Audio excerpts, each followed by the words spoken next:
Welcome to my channel. My name is Adeana. I'm an intuitive astrologer, and in this video, I will be getting into all of the energy for Canada for 2025. This is a long time coming. I've been talking about this forecast for a while now, and I just want to mention before we get into the presentation that I do have a new birth chart I'm now using for Canada. Um, After kind of diving into the history of Canada and just playing around with a few charts, I did settle on this one. I think this one is the most accurate. So I did want to just mention that because those of you who have watched previous content will notice that it is a different birth chart. And so this is the birth chart that I will be using going forward. Now, don't forget to like, share, and subscribe if you align with my energy and enjoy my content. I will also have timestamps listed below if you want to skip ahead any section of this video, because I am going to go through briefly all of the transits for 2025, which may be kind of tedious for some and may not, some people may not want to hear that. So you may want to skip ahead just to Canada's energy. So let's get right into it.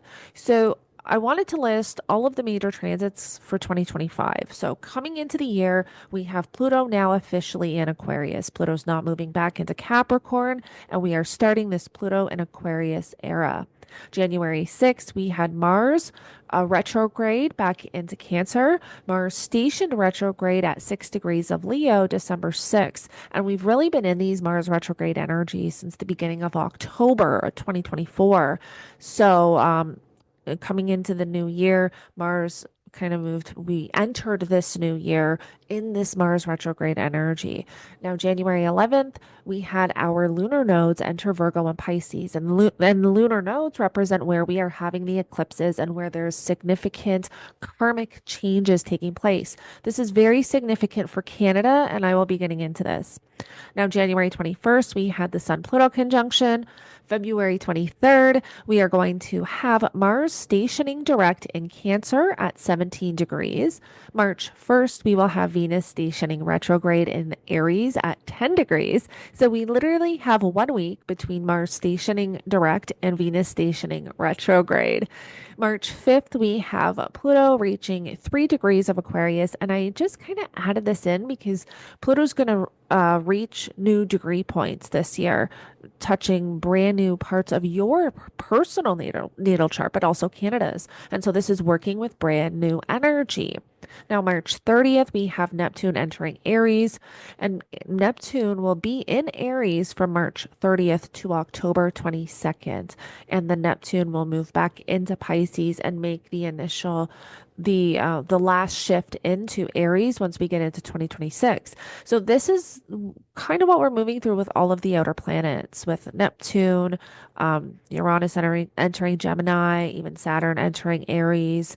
We want to pay attention this year to major, to not major, but themes, topics, and events showing up that can really give us a sneak peek into what these new energies are going to bring. This is the first year we get to see really what the next decade is going to look like. So we really want to pay attention to what is showing up this year.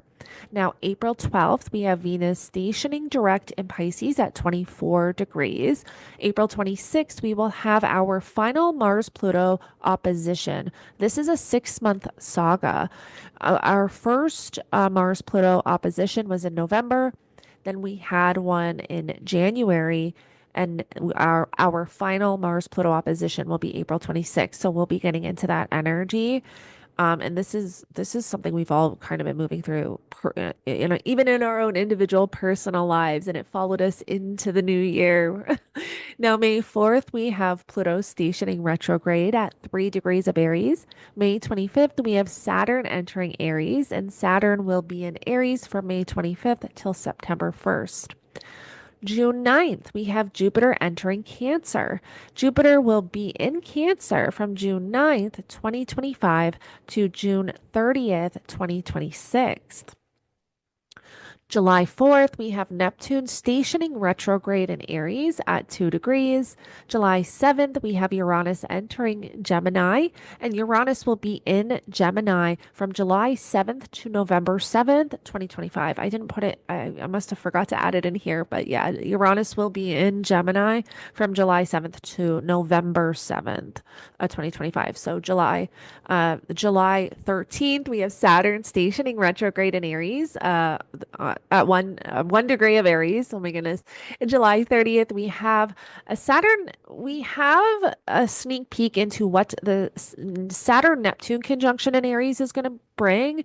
They will be at the same degree, but not the by exact minute. So the conjunction's not going to be exact, but they're going to get quite close. So I believe that we're definitely I don't really believe. I mean, we're definitely going to see what the Saturn Neptune conjunction is going to bring in 2026. So we definitely want to pay attention to that. August 28th, we have Uranus and Gemini forming a sextile to Neptune retrograde in Aries at 2 degrees. This is going to be ongoing for months. So I just put it in here because, summer of 2025, we want to start paying attention to what is showing up because a lot of these energies we will be revisiting. It's not like a one-time occurrence or event. It's something that's going to carry on for about a year. Now, on September 1st, we have Saturn re-entering Pisces. On September 4th, we have Mars in Libra forming a square to Jupiter in Cancer at 18 degrees. I think this is going to be quite significant. September 6th, we have Uranus stationing retrograde in Gemini. September 24th, we're going to have Mars in Scorpio, square Pluto retrograde in Aquarius. And so this is where whatever was brought up with this Pluto Mars opposition the last few months, there can be something else to that story because we want to remember like when planets conjunct they have kind of milestones, and so Mars had already squared, gone through that kind of first quarter square, then just finished the opposition, and then we'll do that last quarter square. And so I'm going to get more in depth to in these energies with this Mars Pluto kind of in a separate forecast because we first had the Mars Pluto conjunction the beginning of 2023, I believe. And I want to double check that before I, kind of say for sure. But, with this Mars Pluto square, there can be, more revisited around, tension, conflict, um, uh, even when it has to do with uncovering hidden truths, like when we're talking about collective energies. So we want to think back to those time periods because there can be more to the story showing up. Now, October 13th, we will have Pluto station direct in Aquarius at 1 degree. October 22nd, we will have Neptune re-entering Pisces. November 4th, we will have Mars in Sagittarius opposing Uranus retrograde in Gemini at 0 degrees. We want to also remember it takes Uranus about 84 years to transit the zodiac. So now that we're having these kind of new planetary energies, these are energies we have not had for 80 years, right? So a lot of us have not experienced these in our lifetime yet, Uranus being in Gemini. So this is all brand new energy. I really believe that this Mars Sagittarius opposing Uranus and Gemini. I mean, this is our travel axis, right? This is our local travel, our long distance travel, flying, planes, trains, automobiles, like literally all of it. So I wouldn't be surprised if there's something at this time affecting, travel in some way for sure.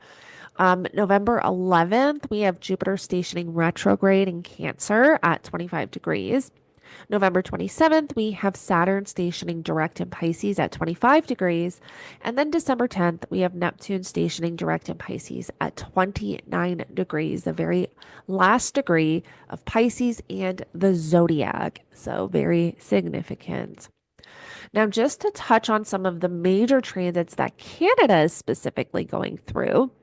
I did already touch on the nodes from January 25th to July 2026. Canada will be going through its nodal reversal. As you can see, this is the new birth chart that I'm using for Canada. So the North Node in Canada's birth chart is in Virgo, and the South Node is in Pisces, and this is in the 6th and the 12th house. We now have the South Node in Virgo and the North Node in Pisces. This is what we call a nodal reversal. This is a check-in period. This is where we're talking about karmic changes for Canada's destiny, for the people of Canada, the government of Canada. You know, there's significant changes, and I will be getting into past events that have happened with these nodal returns and reversals. We also have Canada going through its very first Neptune return in Aries in the first house. So, this is Canada's first Neptune return, also very significant. We have Saturn entering Aries, Canada's first house. We will have Mars return in Virgo as well, which isn't as significant. This happens every 2 years, but because it's coinciding with everything else, I thought I would add it in. So we will also have a Mars return in Virgo in the 6th house. And there's some interesting events that actually come up with every Mars return. And this begins a brand new 2 year cycle as well in this area of our lives. So we also want to keep that in mind. Jupiter is going to enter Cancer, which is in Canada's 4th house. And then Uranus is going to enter Gemini, which is in Canada's 3rd house. So we want to keep in mind that Canada will, over the next decade, Canada will be going through significant changes when it has to do with, the first house, which is literally the collective and the general personality and character of the people of Canada, also Canada's reputation. That 3rd house rules communication, education, the education system. And I'm not going to touch too because we're going to get into this in the slides, but these are areas of life where that, like in Canada, that are going to be going through massive changes. Now, let's just touch on the Mercury retrograde. So, we have a Mercury retrograde in Aries and Pisces from March 15th to April 7th, 2025. This will be coinciding with the Venus retrograde in Aries and Pisces. Then we have another Mercury retrograde in Leo, July 18th to August 11th. And then we have our final Mercury retrograde of 2025 in Sagittarius and Scorpio from November 9th to November 29th. Then our eclipse dates. So we enter eclipse season officially when we have our new moon in Pisces, February 27th. So basically, our next lunation, we're entering eclipse season. And where that new moon is not going to be an eclipse, it's still going to pack a punch. It's going to be quite powerful. And I'll talk about that in my lunation forecast. But that's when we, come the end of February, that's officially when we enter eclipse season. And then our first eclipse is on March 14th, where we have our full moon lunar eclipse in Virgo at 23 degrees. Then March 29th, we have our new moon solar eclipse in Aries at 9 degrees. And this eclipse is closing out the energies that we've been navigating for the last 18 months to 2 years, with the North Node being in Aries and the South Node being in Libra. So there's whatever you've been moving through in this area of your life, and for Canada, there's going to be one more thing showing up. There's like a finalizing, a completion taking place. Now, September 7th, we have our second, this is when we enter our second eclipse season. And September 7th, we will have our full moon lunar eclipse in Pisces at 15 degrees. And September 21st, we will have our new moon solar eclipse in Virgo at 29 degrees. Okay, so now let's get into the nodal reversal. So the nodal reversal is taking place in Canada's 6th house and 12th house in Virgo and Pisces. So we have the North Node in Pisces, the South Node in Virgo. Now, this takes place, you have either a nodal return or a nodal reversal every 8 years. And this really marks a significant turning point in the collective destiny when we're talking about a nation. The nodes are very karmic and they bring, change and upheaval. So the 6th house in a country's chart rules labor workers, and labor board. So we may see something around strikes. We can see something around emergency responders like police, EMS, firefighters, nurses, doctors. They all reside in the sixth house. The sixth house also rules healthcare and our healthcare system. So even policies around healthcare, also public welfare and public services. And then the 12th house rules things and places that are hidden. So corruption, places that are hidden is like prison systems, but also hospitals. The 12th house can also rule mental health. And especially in the 6th and the 12th house axes, I really think there's going to be something around mental health and mental health institutions. And there's also another thing I think that's coming up, which I'll get into in a later slide because it was implemented at one of these nodal returns or reversals. I can't remember which one. But yeah, so this 12th house rules like hospitals, prisons, institutions. So we can see a lot around that. We can see a lot around like the education system, forms of communication and cybersecurity. And there's also other things kind of tying into that as well. But the 12th house can also rule corruption, hidden threats, hidden enemies, hidden corruption. And this really does kind of mark the beginning of a new era, having the North Node entering Pisces because the nodes move backwards. So the nodes are starting a brand new cycle. And this isn't just for Canada, it's for all of us. So the very first, now we're going to get into the past nodal returns and the past nodal reversals to touch on some of these events. So the past nodal return, which would have been 8 years ago, was November 2015 to May 2017. I did select a chart to use for like demonstration purposes, and the chart is selected for June 22nd, 2016.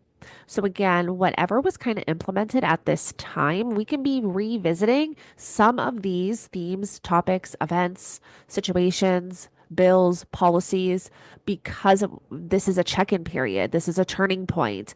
So we want to keep that in mind. So November 4th, 2015, Justin Trudeau was sworn in as Canada's 23rd Prime Minister, and the Liberal Party won majority government, ending almost a decade of conservative leadership. So I also thought it was really interesting that Justin Trudeau became Prime Minister of Canada at a nodal return. And now at the nodal reversal, again, a check-in period, there's something changing about what was implemented at the time of the nodal return. Quite interesting. So April 30th, 2016.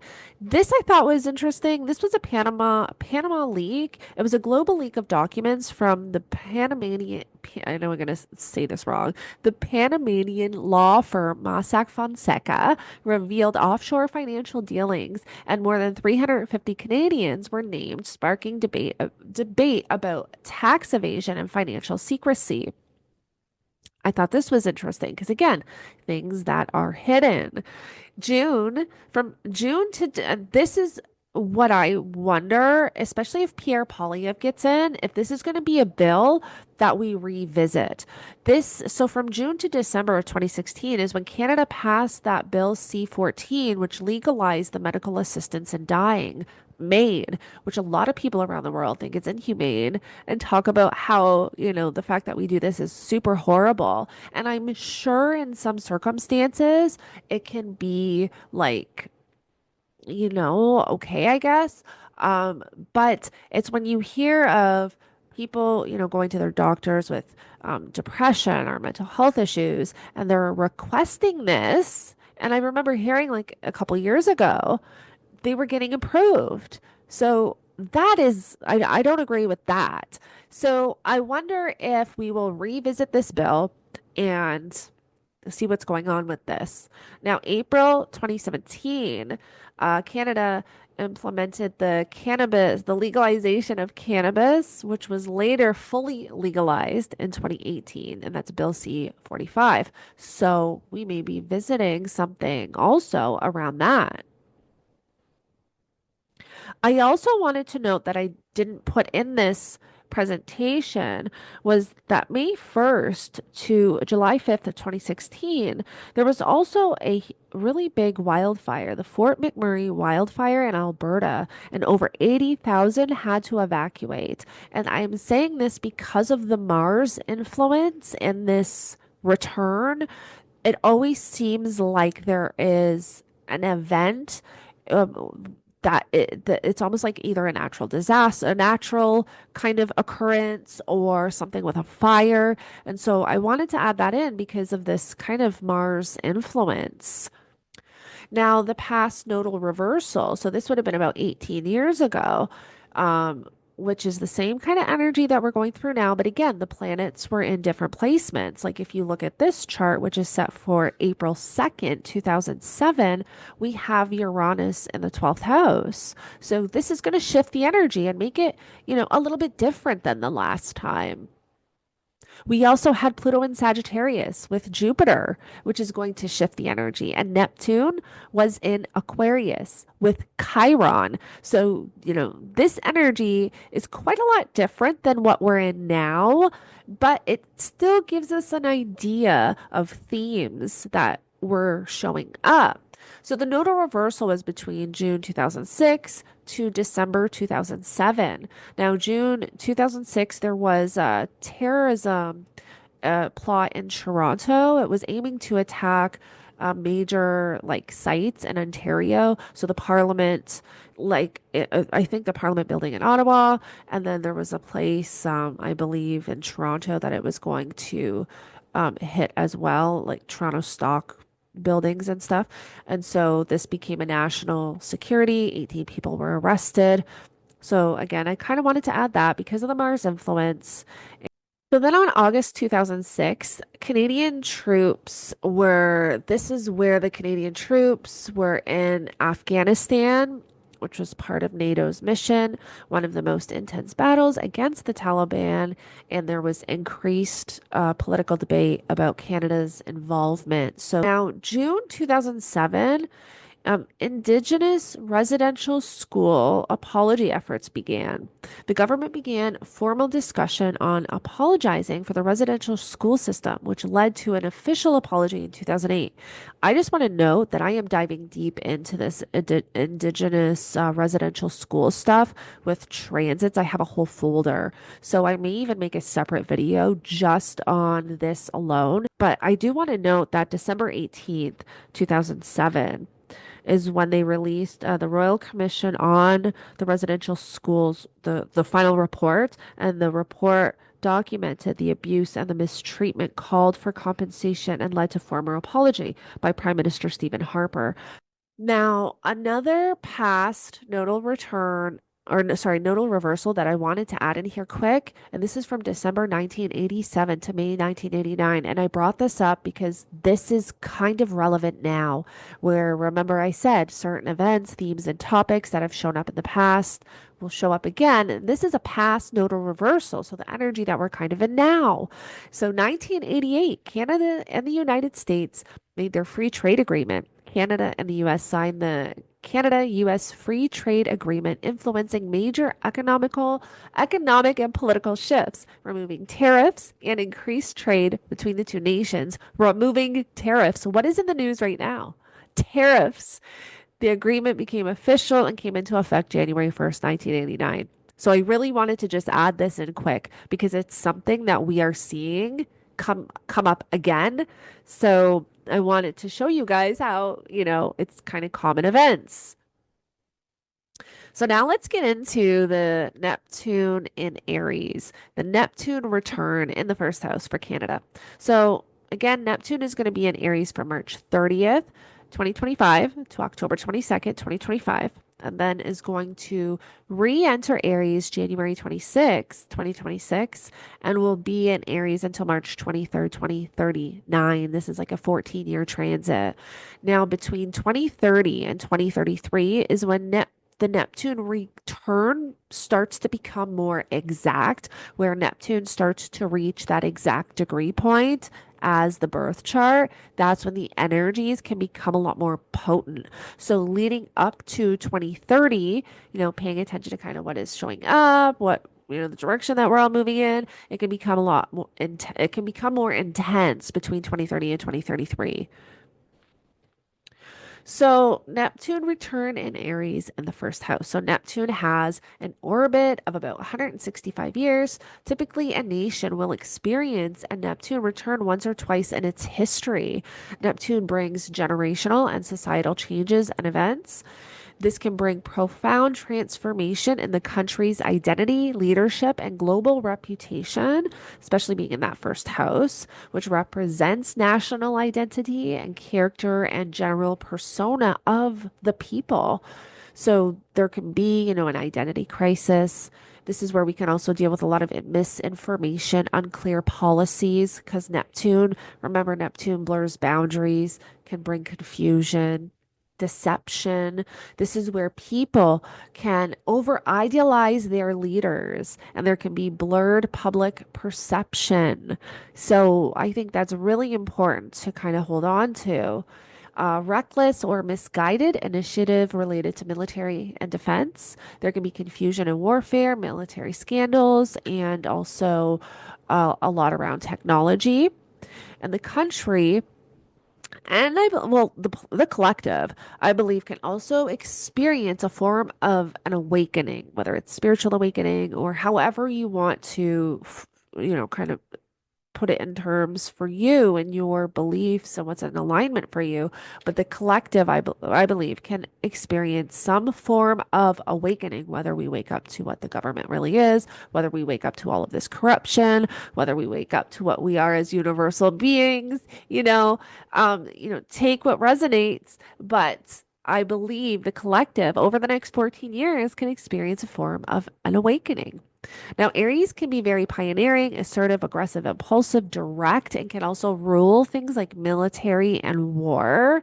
Neptune is also going to dilute the energies and bring confusion, deception, and spiritual elements. So it is up to us to be discerning. It is going to be so important for us over the next 14 years. This is also when I believe because the first house is opposite the seventh, so Neptune's going to be opposing all of the national relationships with Canada. And this is where I think there can be blurred boundaries, deception, confusion, and a lot of changes and unclear kind of where the future is headed when it has to do with like our relationships with other nations, with other leaders, and policies, and things like that. So 1861 to 1875 was our last Neptune and Aries transit. So this is when Canada was born, because Canada was born in 1867. That's why Canada has Neptune and Aries. And so, this is Canada was officially created in 1867 or born, making this the first Neptune return. So here's a list of just some past events that took place during this time period. So 1861 was the American Civil War began. This was the American Civil War, which of course, affected Canada or the aftermath, right? And so it began in 1861, and then 1867, July 1st is when the Dominion of Canada was born. And this is where Canada West, Canada East, New Brunswick, and Nova Scotia became under one government. And Ontario is Canada West, Quebec is Canada East, which is what it was called back then. Um, we were all united. We were under one government, and John A. Macdonald became our first Canadian Prime Minister, and then Ottawa was chosen to be the capital of Canada. So 1869, Canada purchases Rupert's Land, March of 1869. So the Canadian government purchases Rupert's Land and the Northwestern Territories from a Hudson's Bay Company. So included in this was Alberta, Manitoba, Saskatchewan, and parts of the North. So when I was reading through a lot of this as well, it's interesting that Canada has Neptune in the first house. And this is another reason why I was like changing the birth chart and stuff. Because like the more I started to learn like really in-depth information and specifics and details about Canada's history, the more I was like, okay, this makes sense in the chart, right? But there was a lot of things that Canada promised and that and that they never kind of followed through with certain things. So, yeah, I don't know.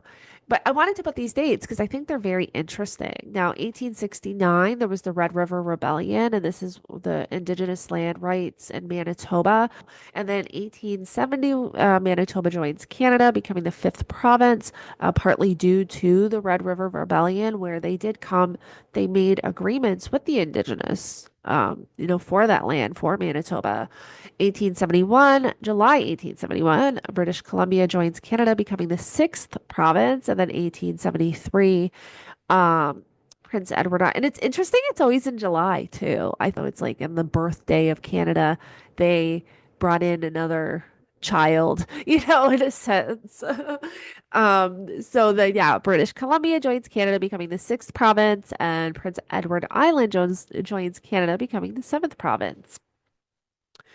And then, um, so what is that, 1861? This is more. So 1873, the creation of the Northwest Mounted Police, predecessor of the RCMP. Oh yeah, I added this in because I thought it was really important.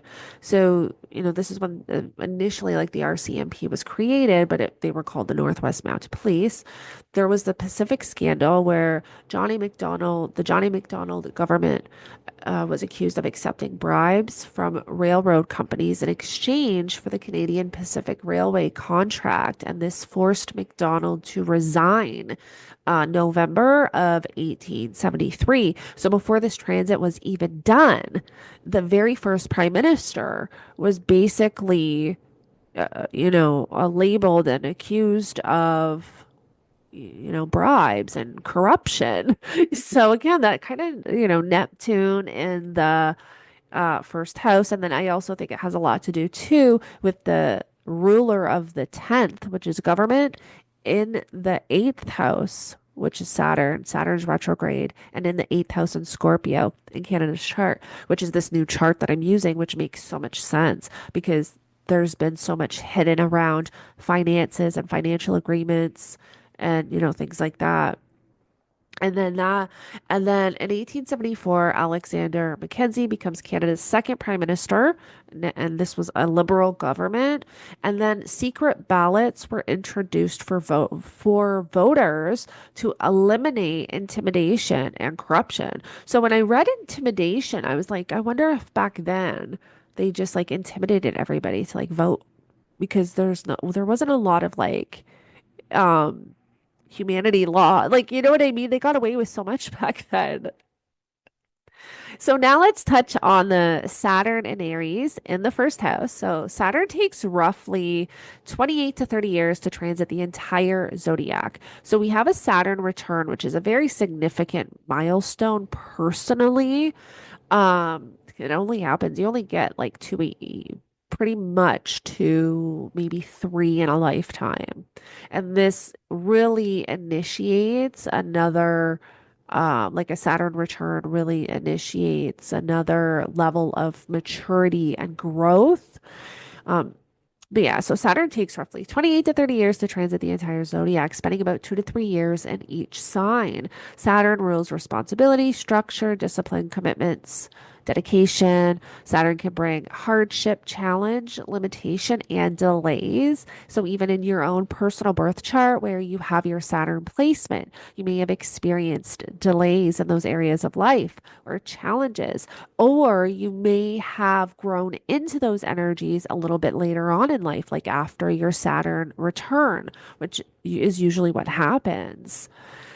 Now, Saturn rules things like time and life lessons. Saturn teaches delayed gratification. Nothing comes quick and easy with Saturn. You have to put in the time, energy, and dedication to overcome the situation or event. If you choose to avoid, the energy can become more difficult and lead to harder lessons. So, Saturn is the planet of karma, and you do receive what you put out, you get back.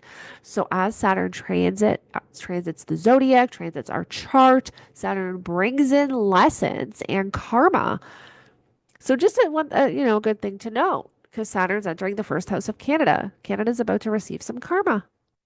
Okay, so now let's get into our past Saturn and Aries events. So the last time Saturn was in Aries was from April 7th, 1996 to June 9th, 1998.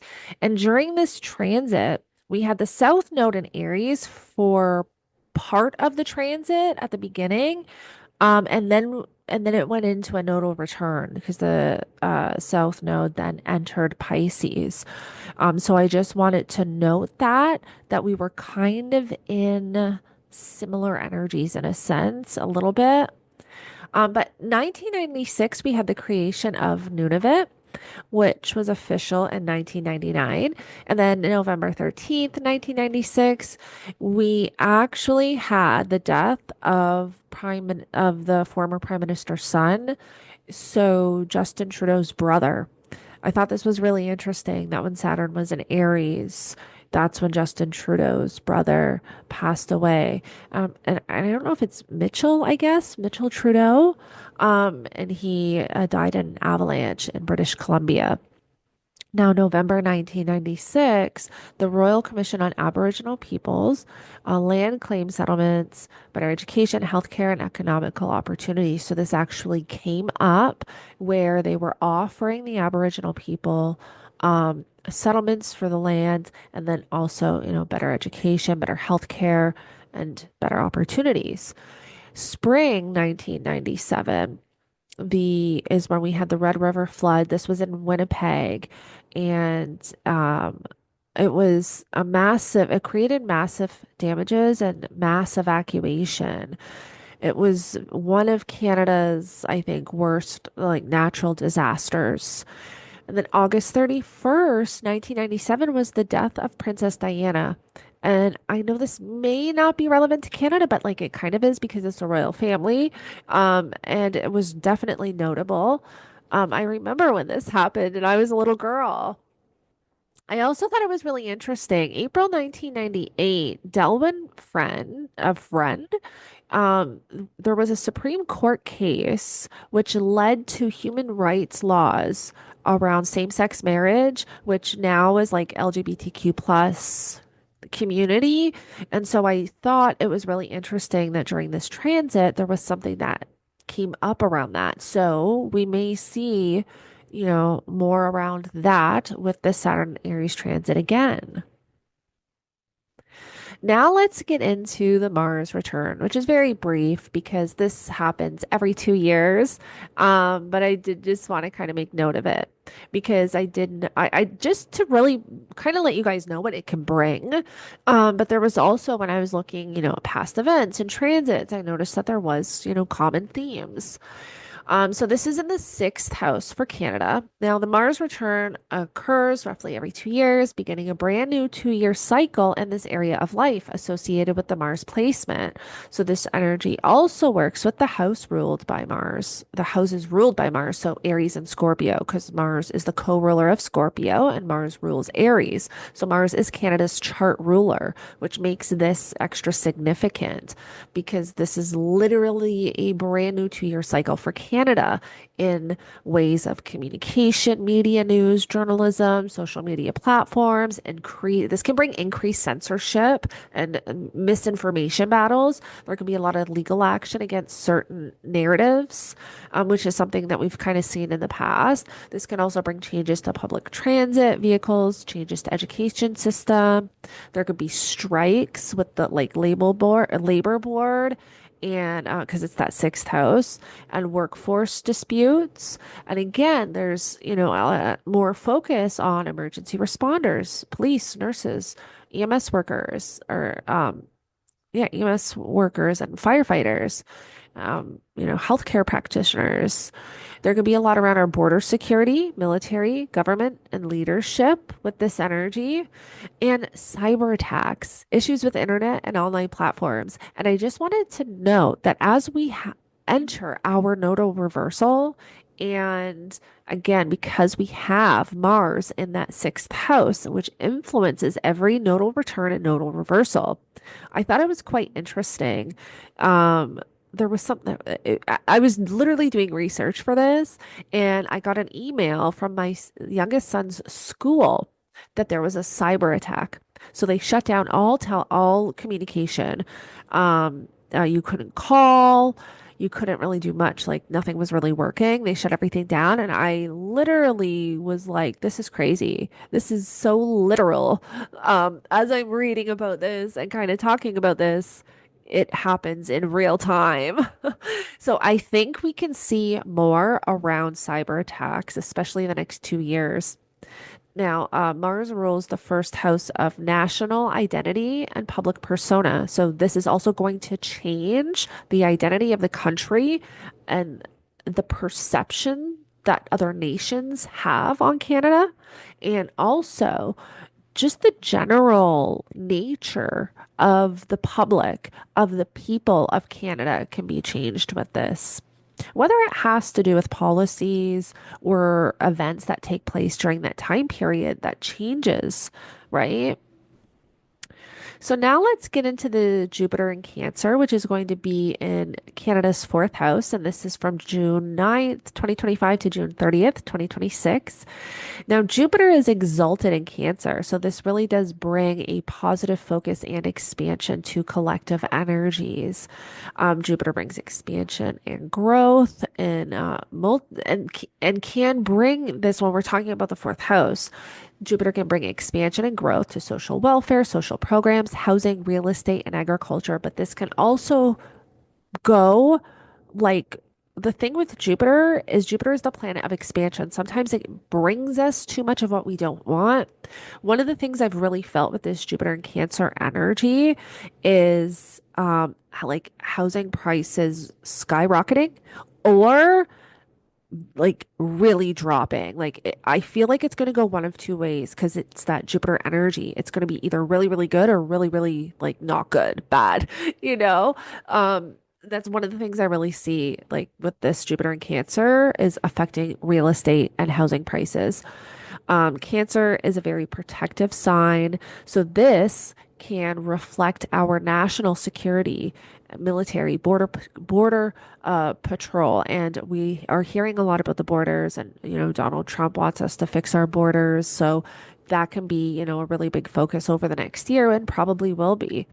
There can be a lot around homeland security, government policies, bringing new policies in to protect families and population growth. There is also a risk with this energy for the country to overspend on budgets. Again, it's that overspending. It's that, expansion energy. And leaders can make decisions driven by emotions. So we kind of have to watch for that as well. So some past Jupiter and Cancer transits. So June 25th, 2013 to July 16th, 2014 was the last time Jupiter was in Cancer.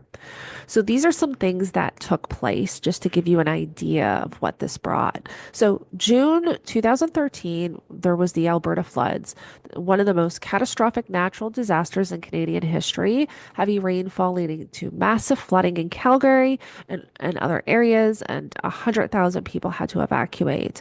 There were 5 deaths and 5 billion in damages. So I thought that was quite significant.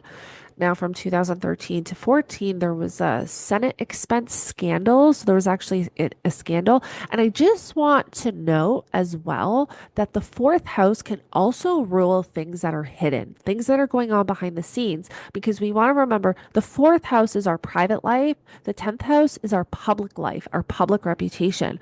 So just kind of like the 12th house, the fourth house can rule what's going on behind the scenes, what's going on under the surface that we can't see. Even Cancer, which is ruled by the moon, right? The moon is at home in Cancer. The moon rules Cancer. It's almost like sometimes with Cancer energy, there's two sides. There is that super nurturing side and over, like caring, but then there's also this side that's very private, that's very keep to themselves. There's almost, I don't even want to say secretive, but just private, hidden. It's in the dark. Nobody can see it. So I just wanted to make that kind of, put that out there. But so anyways, in 2013 to 2014, there was a Senate expense scandal where Senator Mike Duffy, Pamela Wallen, and Patrick Brazeau were accused of misusing public funds. This can, also come up. especially with the 12th house energy and then the fourth house influence. Now, from May, I remember when this happened. From May 2013 to 2014 was the Rob Ford scandal. Um, he was recorded smoking crack on video, made international headlines. He denied all allegations for months and would refuse to resign. And then he did end up passing away. But this was, kind of in my local area. Well, it was Toronto. I'm about 45 minutes from Toronto, so I remember when this happened though.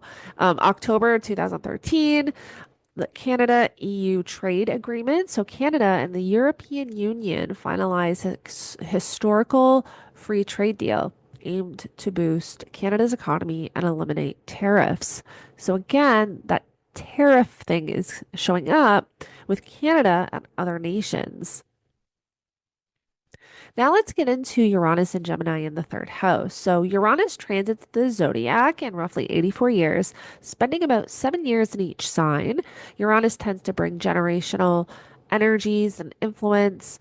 Uranus is the planet of disruption, rebellion, enlightenment, awakening, change, and innovations. It also rules technology and the internet. Gemini rules communication, news, information, media, forms of connecting and communicating, all forms of kind of communication and how we connect to one another. Technology, uh, there can be a lot around vehicles. Gemini rules vehicles, travel, local travel, and education system, teachers as well. So we can see a lot in those areas of life over the next decade, a lot of changes with this Uranus in the third house. Uranus and Gemini in the third house. So major advancements, disruption, and change in these areas of life. All forms of communication, media, news, social media platforms, technology, AI, digital networks. There could be changes to censorship, misinformation, cybersecurity. This was that other thing around cybersecurity. That is kind of, an influence. It's like we have more than one transit influencing certain things. Um, and then again, our education system, especially elementary schools and resources.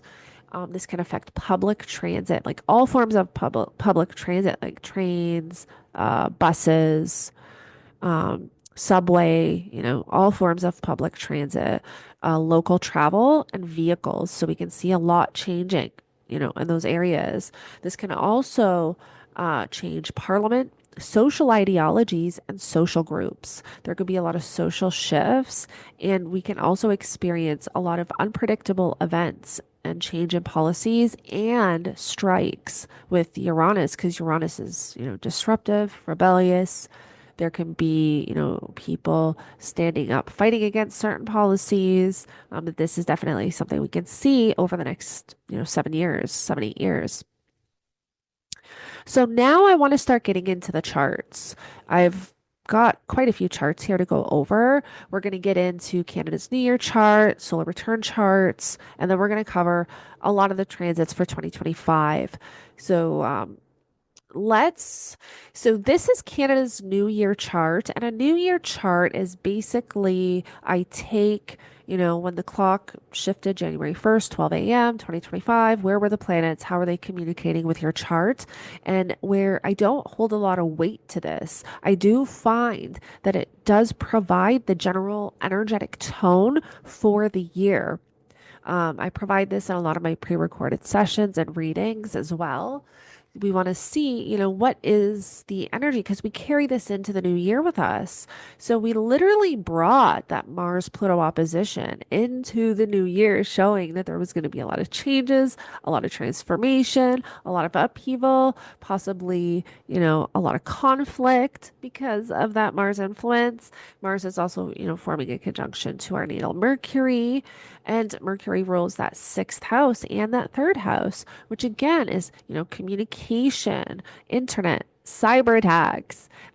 Also having Pluto in the 11th house, and the 11th house ruling parliament and social groups, organizations, political organizations. This can bring power struggles in these areas. And we're seeing that, right? Like we're literally seeing that weeks into this year, Justin Trudeau resigns, and now there's all this stuff going on in Parliament and the House of Commons and all of this stuff taking place. And um, I almost feel like this is going to be a common theme for the entire year. I hope not, but I feel like there's going to be a lot of push and pull energy. I find it also interesting that we have the sun sitting on the Canada's midheaven. The sun rules the fifth house. And just from looking at past transits, a lot of the residential school stuff I was talking about that was in previous slides, I've noticed because the sun is the ruler of the fifth house. The fifth house rules children. And then we have Mercury in the seventh house, which is tied into the third house of schools. So there's this connection with the third and the fifth house. But I find that whenever there's transits like with this sun or Mars, um, there's more about that comes out. There's more information or something around the residential schools that tends to come out. So I almost wonder if there may be something.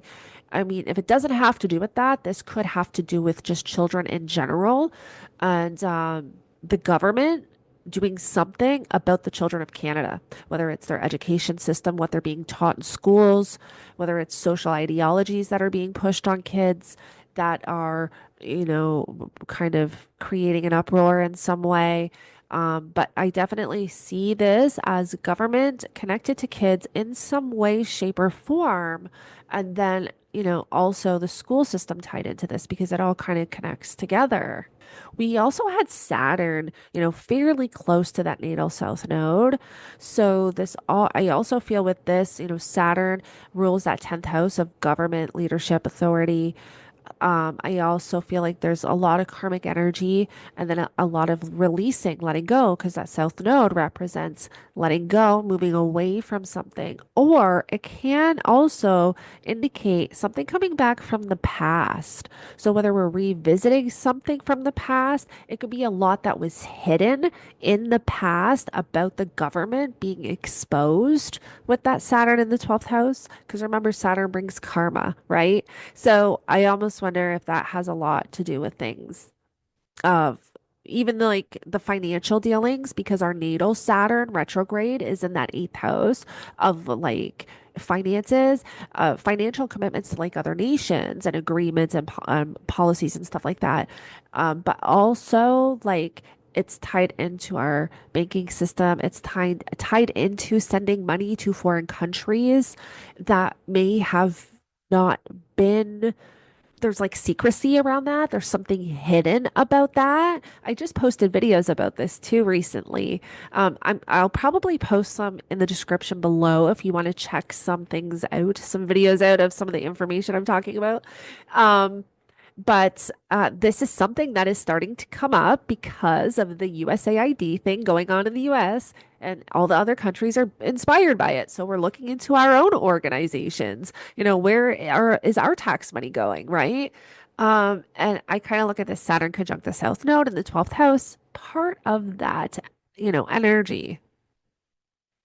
Now, we also want to keep in mind that with this Mars opposition to Pluto, we had our first Mars opposition to Pluto November 3rd, 2024.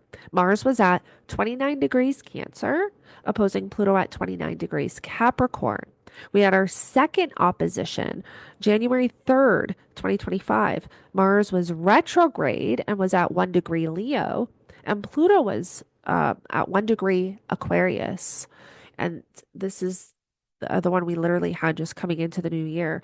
And then our final opposition. And I'm giving these dates because I want us to think back, what was going on, what events were showing up, what was on the news, what was going on with our government, because this can kind of give us an idea of what this final opposition, April 26, 2025, is going to bring. And that will be at Mars will be direct at 3 degrees of Leo and Pluto will be at 3 degrees of Aquarius. So again, it can have to do with Parliament because Parliament and uh, those types of organizations are they do reside in the 11th house of a country's chart. So it can have to do, things with that. But then there's this kind of conjunction to the natal Mercury, which is then influencing the third house and the sixth house. And the third house rules like communication, cybersecurity, cyber attacks, right? Also public transit, communication, education system, all those third house topics I kind of listed in the previous slides.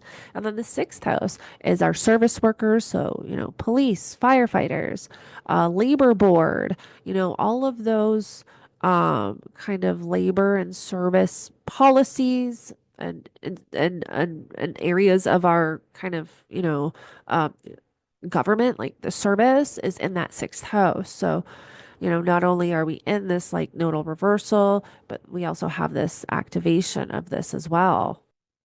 I also think there can be a lot around like mental health here, institutions around mental health and just healthcare in general.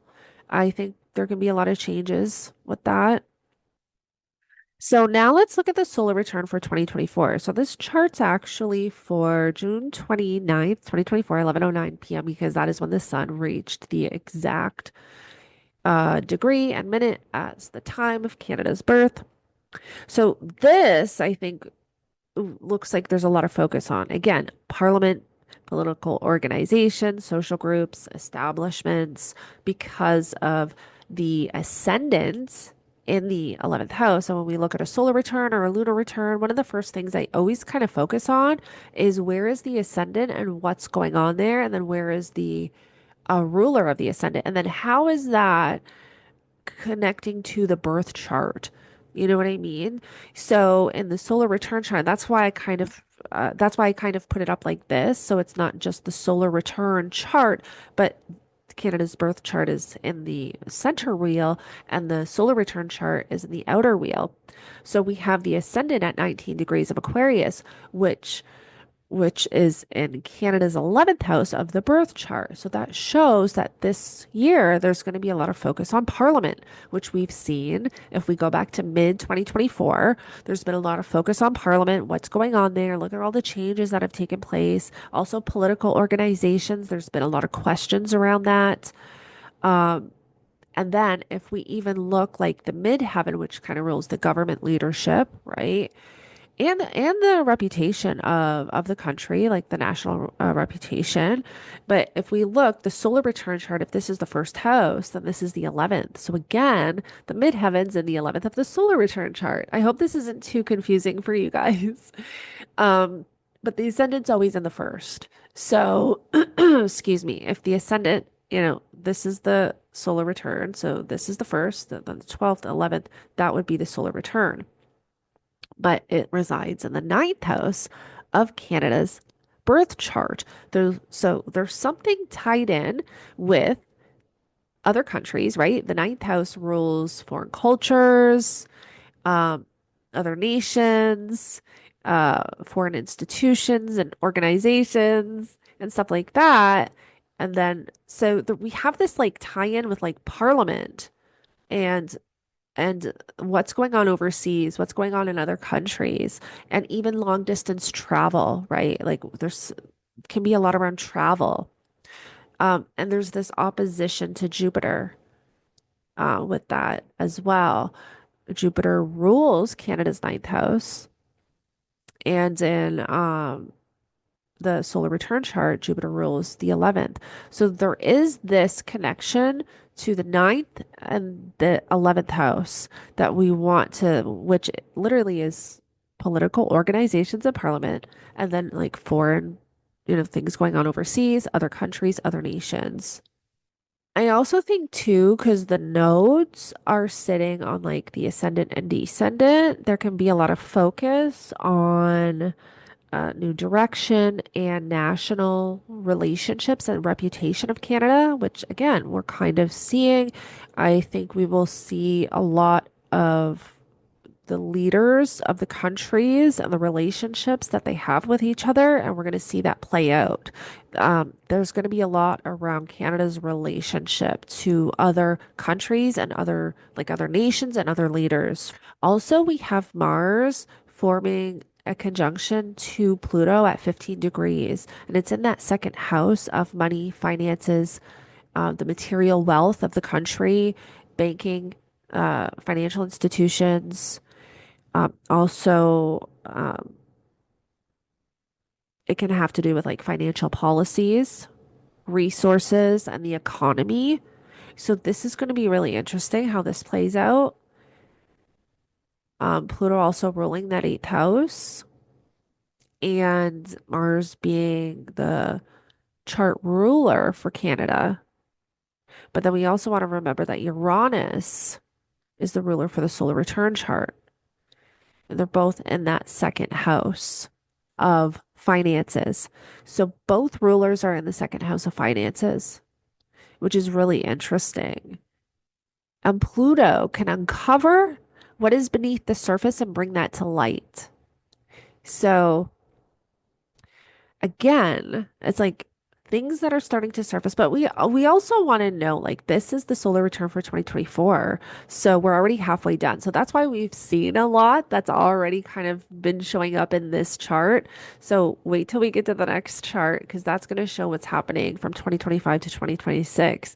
But that's why like a lot that I'm picking up on in this chart is literally already playing out. Like there's a lot around hidden finances and sending, these things to these different financial organizations and just organizations and institutions in other countries, which I'm going to link a video down below so you know what I'm talking about if you don't. But I literally see this represented in the solar return chart for 2024. And then I also thought that this moon conjunction to Chiron in Canada's first house may have to do with something around health and healthcare because Chiron is the healer, right? And can indicate, you know, forms and ways of healing. Um, so we may see a lot around that. But the moon ruling the fourth house of, kind of what is beneath the surface, what was hidden um, from us. Um, in a way of very like pretending to put it out there, but not, if you know what I mean. This can, have to do with healthcare, past healthcare things that we've kind of navigated. And then also having Mercury, Venus in that fourth house too. Um, I feel is bringing in a lot of this like healthcare and healthcare policies and our healthcare system energy. So we may see a lot around healthcare. And also, actually, it just came to me too. I just watched a video. It talked about a lot of the stuff, the last 5 years. There was like a lot of exposure around that and disclosure. And maybe I'll link the video down below because a lot of people have different perceptions and, beliefs around that stuff. But there can be a lot about it that maybe was hidden from us, the last few years. Maybe a lot will be exposed around that. Now let's get into the solar return chart for 2025. So the little chart here that you see is because this literally happens like a couple days before, which is our Mars return. And we already kind of went over that energy in a previous slide, but this is the Mars return. So this is the Mars return chart for the next 2 years, which is going to be just after we have a new moon in Cancer in the fourth house. So there is something brand new about that fourth house Cancer energy that will be exposed, that we will be moving through. Even the ascendant is in the fourth house. Mercury is in the fourth house. Jupiter is in the fourth house. There is a lot over the next 2 years around I believe housing, the family dynamic, and then things that were kind of hidden. Not necessarily, and it's not even, I don't know if I would even call it corruption because it's not 12th house. I hope I'm explaining it properly. It's fourth house. It's like pretending to tell you the truth, but twisting the words so that they're not completely telling you. I feel like that's fourth house. And also, what you're doing privately, like what they're doing, but they're not necessarily putting it out in the public. That's fourth house. So I think there can be a lot of information around that because of that Mercury influence. There's something new because of the new moon influence. When you have like a new moon in any type of chart that is significant, whether it's like a planetary return or solar return, lunar return, whatever, that marks a pretty significant time and a new beginning to something, like a new beginning to a cycle of that area of life. And it's also associated with the sixth house because it is a Mars return chart and Mars is in the sixth house. So again, this can have to do with health, healthcare, police, all our service workers, labor strikes, labor union, um, policies around all of those themes and topics. There can be a lot around real estate because of that fourth house energy. I think the Jupiter influence can bring in like great opportunities. And then in the solar return chart, we have a Mercury return. So that's also quite interesting. So there's a brand new cycle for Mercury as well. It's like we're entering these brand new cycles. As we come into summer of 2025, we have our solar return, we begin a Mars return and a Mercury return. And then literally like just a month later, we're going to have the Venus return. And we're having a Neptune return, which is brand new, and a nodal reversal. So that's why it's very significant for Canada right now.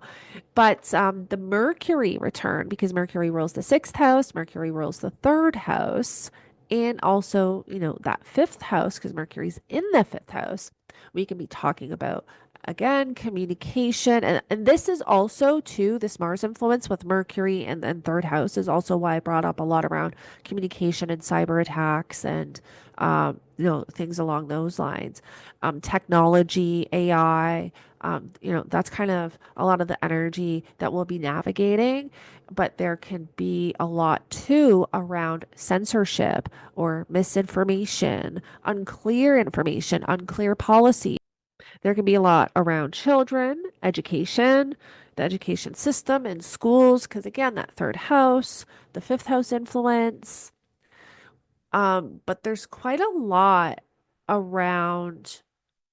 And as I'm like even looking at this, I'm thinking of Pierre Poilievre like standing up and talking about how he wants to get back to what Canada was, like bringing things back home, right? He wants to bring everything back home to Canada that really is represented in this chart, like because there's just so much fourth house energy in the Mars return chart, so much energy here, like the ascendant is in the fourth house of the solar return chart. So that's also like is when I seen this, that's what I was thinking of just because I've been watching a lot of interviews with him and he's always talking about how he wants to bring jobs back home. He wants to bring everything back home so that, people can afford to live, people can afford to buy groceries and buy a home. There's people in their 20s and 30s and they cannot afford to buy a home. They've gone to college, they've gone to university, they've done absolutely everything that they were supposed to do, and they still are never going to be able to afford to buy a home with how things are going right now. So hopefully he can change this for us. But I see a lot of that with a lot of the focus on the fourth house. So now let's just briefly take a look at the Mars direct chart. So February 23rd, 2025 is when Mars is going to station direct at 17 degrees of Cancer in Canada's fourth house. So if we take a look here, we have Mars forming a trine to Mercury in Canada's 12th house, which is quite interesting. We have the moon up here in the 10th. The moon rules that fourth house. Mars rules Canada because Mars is the chart ruler. So I look at this as just looking at, the Mars, moon, Mercury influence even with the ascendant in the seventh house, like the national relationships Canada has can be a focus. with this Mars stationing direct. We're definitely going to hear a lot of information. There's going to be a lot of news. There can also be a lot that was hidden coming to light when Mars stations direct because of Mercury being in the 12th house. So we want to keep that in mind. And then we also want to keep in mind that Venus is going to be stationing retrograde at 10 degrees just a week after this in Canada's first house and moving back into the 12th. This is going to be really interesting for Canada with this Venus retrograde. I was actually looking at previous Venus retrogrades and kind of what was showing up because Venus retrogrades in the same sign every 8 years. So if you think back to 8 years ago, what was going on, that can give you an idea of what the Venus retrograde energies can bring. Maybe similar themes, topics, and events with Mars in the fourth kind of conjunct the midheaven at the moment that Mars stations, because this is literally the moment Mars stations. That's when this chart's for. And the midheaven's here, which is like government leaders, and then it's like opposing the moon. Mars can sever and separate as well. So there can be something ending here with the government, with leaders. I wonder if there will be a decision on Trudeau at this time. Like, I wonder because Mars is the ruler of, Canada, or like the chart ruler. So I'm almost wondering too if we hear more about what he's doing when Mars stations direct February 23rd. And then with the connection to Mercury, which literally rules communication and information. So there's definitely something coming out. And then Mercury rules that third house and sixth house. So with this energy, because of the connection and everything, and the aspect, the trine, when Mars stations direct, this can also affect us in these areas of life as well, around healthcare, um, again, those sixth house things, service, workers, labor board, things like that, healthcare system, and the third house of communication, information, public transit, school systems, education system, like the schools, and the education system, and then like the cyber attacks and things like that. So we want to watch for that stuff. Then let's move to the next chart. And on March 11th, 2025, we have Venus retrograde and Mercury forming a conjunction in the first house of Canada, literally squaring the Sun and Uranus.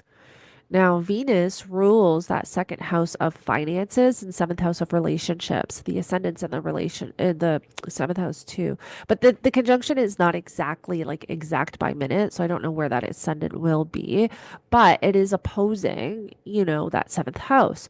This can have to do with foreign relationships, relationships to leaders of other nations, tied into finances and financial commitments. This can have to do with our banking system and financial institutions. This can have to do with the economy, inflation. There can be news, information, coming out about this that can be quite confusing because Venus is retrograde. And whatever is coming out at this time, we will be revisiting this. This is not like some one-time event. This will be coming out. It can be very confusing. People can be like, what did I just hear? What's going on? And then, over the next few months, we reassess, reevaluate, figure out what the heck is going on. And then there's clarity once Venus stations direct and moves back to these degree points. But the fact that Venus is conjunct Mercury, squaring Uranus, I mean, Uranus rules that 11th house of Parliament. This can have to do with Parliament. This can have to do with social groups, government organizations, because the 11th house with Uranus. And then the Sun rules the fifth house of children. So those are areas of life we want to pay attention to. And it's even, up here hitting the midheaven, which is literally government and leaders and the reputation of Canada. So I think we'll definitely hear something at this time around March 11th. Then on March 30th, we have this huge like retrograde conjunction in Pisces. And I just wanted to throw this in quick to just show you guys. Mercury will be conjunct Neptune. And again, whatever was just presented a couple weeks before, there can be a lot of confusion We're going to have Venus retrograde. We're going to have Mercury retrograde. This is going to be in Canada's 12th house. This is where things really can be exposed, whether it has to do with our government, whether it has to do with our like the financial organizations and like what's been going on, where they've been sending money to, where's the taxpayers' money going and all of that. There can be a lot coming out at this time that is quite confusing and shocking to some people.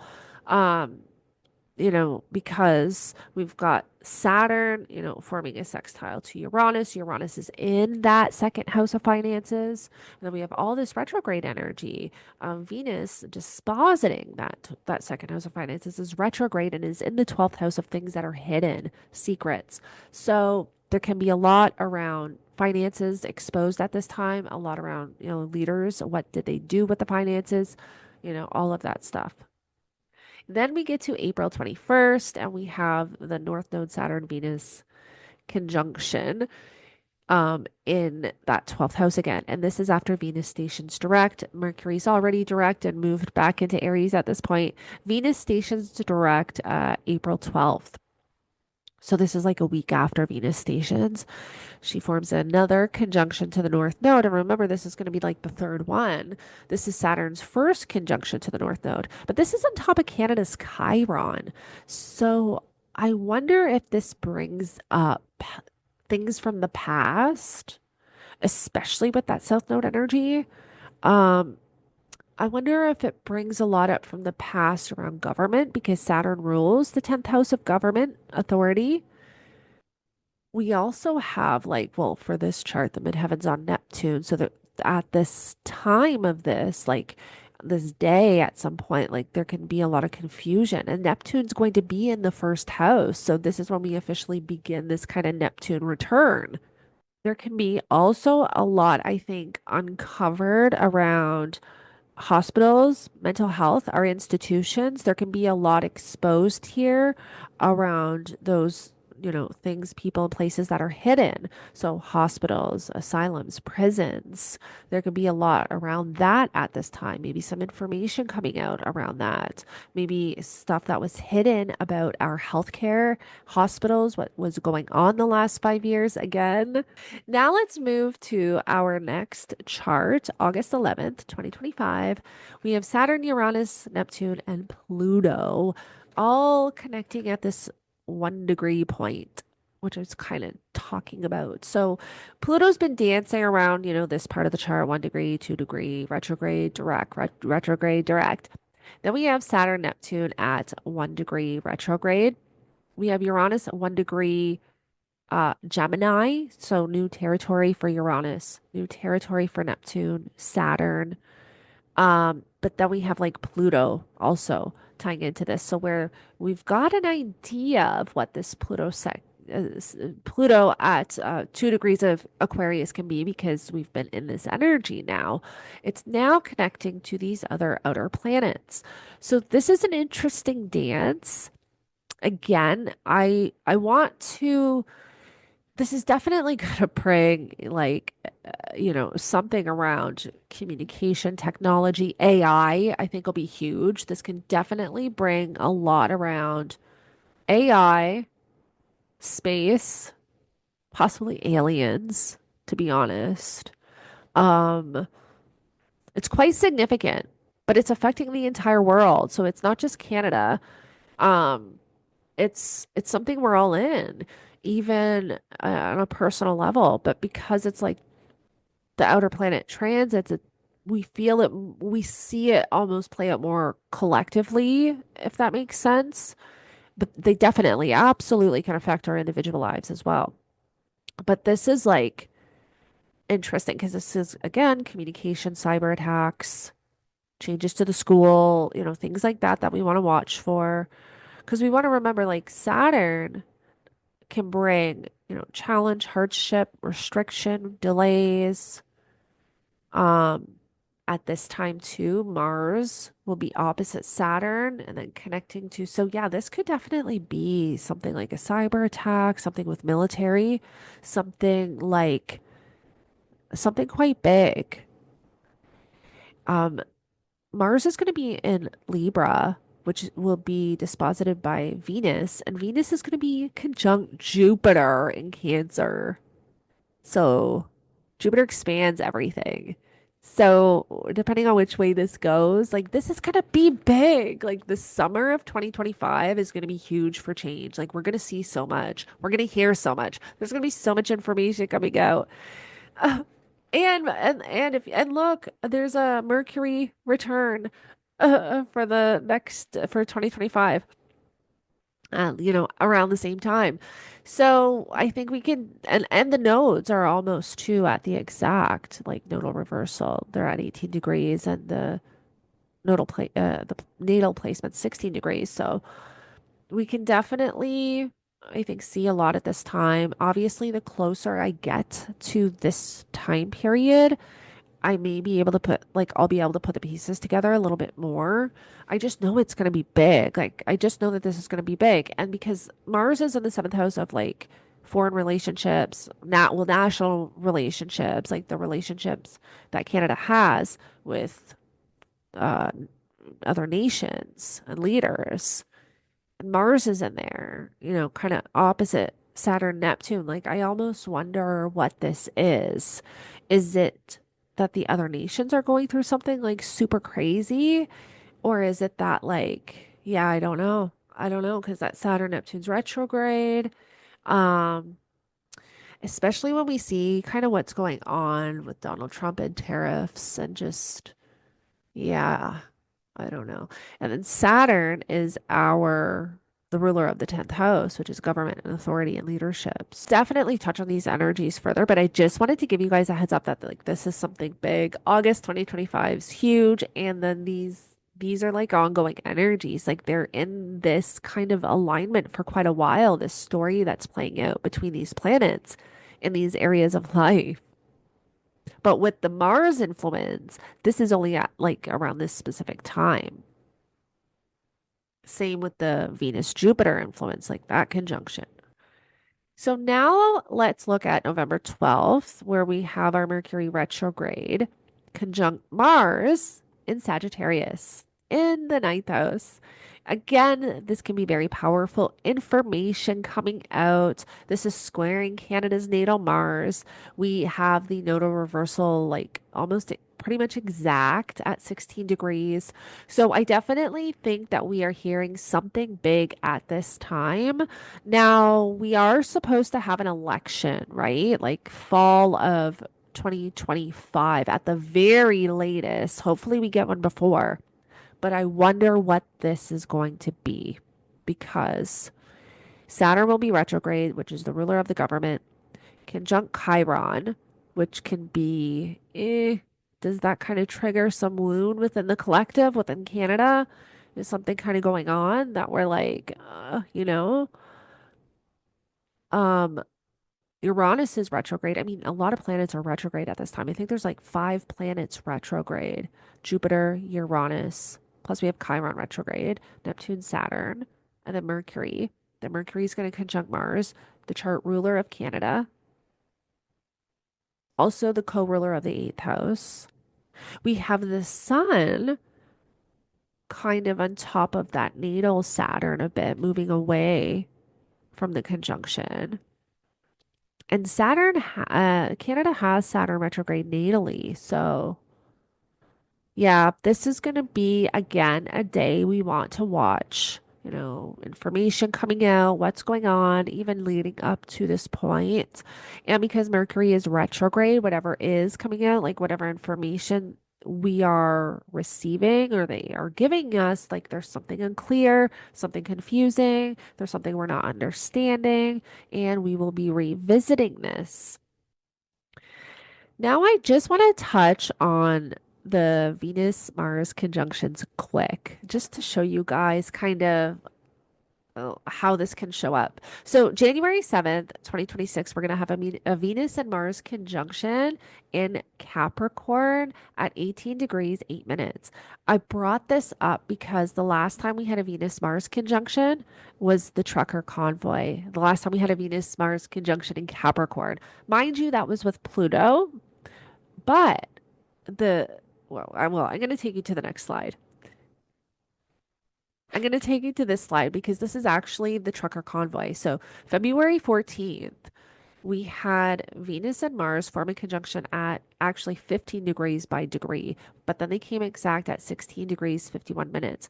And then um they traveled together. Mars was like chasing Venus all the way up to like the very end degree. They enter Aquarius and they form another exact conjunction at 0 degrees of Aquarius. That's what happened around the time of the trucker convoy, the end of February and into March. We had Venus and Mars dancing together in Capricorn and Aquarius, these late degrees of Capricorn and then into Aquarius.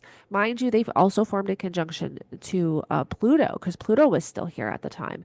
This is the chart for the trucker convoy, just to kind of show you kind of what took place. And then January 2026, we're going to have another Venus Mars conjunction in Capricorn. The reason why they were moving so many degrees together was because Venus had just finished her retrograde period in Capricorn back in 2022. So this is going to be quite a lot different. Like Venus and Mars won't be traveling so far together. I am wondering, what this is going to be because we do kind of have this Mercury Sun energy as well, with Mercury on the midheaven of government. We also have the moon in the sixth house and Virgo with this ascendant south node conjunction at the exact same time, which is crazy. But the moon, forming a trine to this, which is kind of enhancing that energy a little bit more and bringing this fourth house influence in a little bit. And it's also in this like opposition to Jupiter retrograde at 20 degrees. So I don't know if maybe this is the people standing up. This can also be a change in policies. Um, I was looking back at past like Venus Mars conjunctions. There was one a couple years ago in Aquarius, and there was, I think it was like Manitoba or Alberta. They the people wanted to change the pride flags and the rainbow sidewalks on the municipal buildings or something along those lines. And so when we have these Venus Mars conjunctions, it's where like people can come together to change policy, or people can come together to change something, whether it's ideologies or social groups or, something within the society. So we can see something like that. But this is the end of my presentation, so I hope it gives you a really good idea of some of the energies we're moving through. Definitely the major themes and topics and events we can be experiencing. There's a lot of focus, on the areas that I covered in this forecast, so you guys kind of can see the areas of, the corners of Canada that will be affected by the energy of 2025. Also, if you would like to support my work, I do have a link in the description below and on my channel where you can now buy me a coffee, because I've had quite a couple people ask. So if you want to support my work, I now have a link for you to do so. Much appreciated. And I will connect with you guys all in the next one.